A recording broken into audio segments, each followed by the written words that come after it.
एक समय की बात है। फुरफुरी नगर में रहने वाले दो अच्छे दोस्त मोटू और पतलू के जीवन में एक नया परिवर्तन आया।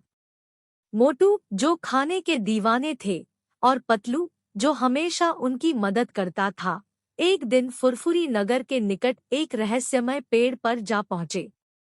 इस पेड़ का नाम था घिस्ताराम डायमंड मैजिक ट्री।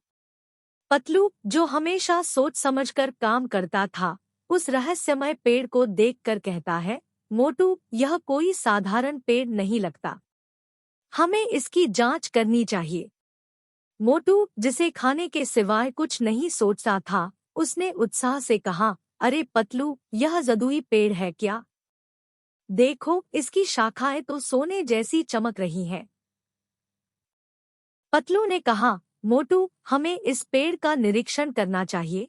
हम नहीं जानते कि यह सच में जादुई है या कुछ और है। लेकिन मोटू ने जल्दी बिना सोचे समझे पेड़ की ओर बढ़ते हुए कहा, पतलू, तू अद्भुत चीजों को देखने को बोलता है, लेकिन मेरे लिए इस पेड़ के सोने के सिक्के हैं। मोटू ने एक सिक्का तोड़ लिया और उसे देखकर उन्हें अच्छा लगा, क्योंकि सिक्का सोने का बना हुआ था। उन्हें यह बहुत अच्छा लगा। फिर उन्होंने और सिक्के तोड़े और यह देखकर उन्हें अच्छा लगा कि सभी सिक्के सोने के बने हुए हैं। उन्हें बड़ा मजा आया, लेकिन वह नहीं जानते थे कि इस जादुई पेड़ के सोने के सिक्कों से कितनी बड़ी समस्याएं आएंगी। जैसे जैसे समय बीतता गया, मोटू और पतलू ने अपनी जिंदगी में बदलाव महसूस किया। उन्हें धन की बरसात हो गई। वह अमीर बन गए और उन्होंने ऐशोआराम से जिंदगी जीने लगे। लेकिन समय के साथ साथ फुरफुरी नगर की जीवन शैली में भी बदलाव आया। लोगों के दिलों में लालच और जलन घुस गई। झगड़े शुरू हो गए और दोस्ती टूटने लगी।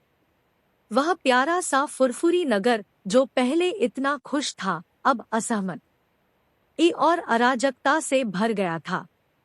मोटू और पतलू ने इस समस्या को देखा और समझा कि उन्हें कुछ करना चाहिए। वे अपने बुद्धिमान मित्र डॉक्टर झटका के पास गए।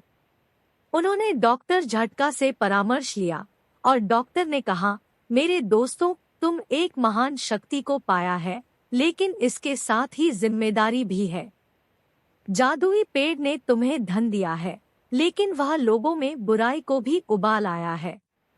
मोटू और पतलू ने समझ लिया कि उन्हें फुरफुरी नगर को फिर से एक जमीन स्थापित करनी है।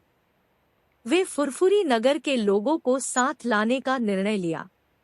मोटू और पतलू ने एक योजना बनाई और उन्होंने फुरफुरी नगर के लोगों को एकजुट किया। वे उन्हें बताया कि जिंदगी में सच्चे खुशी और संगठन ही सच्चा धन है। उन्होंने बताया कि घिस्ताराम डायमंड मैजिक ट्री ने उन्हें धन नहीं दिया, बल्कि दोस्तों को साथ लेने की सीख दी। जैसे जैसे समय बीतता गया, फुरफुरी नगर के लोग फिर से मिले।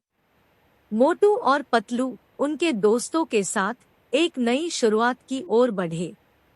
उन्होंने समझा कि जब हम अपने दोस्तों के साथ होते हैं, तो किसी भी समस्या का सामना करना आसान होता है।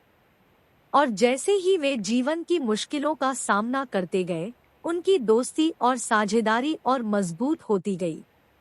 और घिस्ताराम डायमंड मैजिक ट्री, वह फिर से एक साधारण पेड़ बन गया। लेकिन उस पेड़ से मिली सीख और अनुभव एक सोने से भी कीमती थी। वह उन्हें याद दिलाता था कि सच्चा धन और संपत्ति नहीं, बल्कि दोस्ती, सहयोग और भाईचारे में है। Which story did you like? Tell us in the comment box and like and share. Don't forget to subscribe to our story.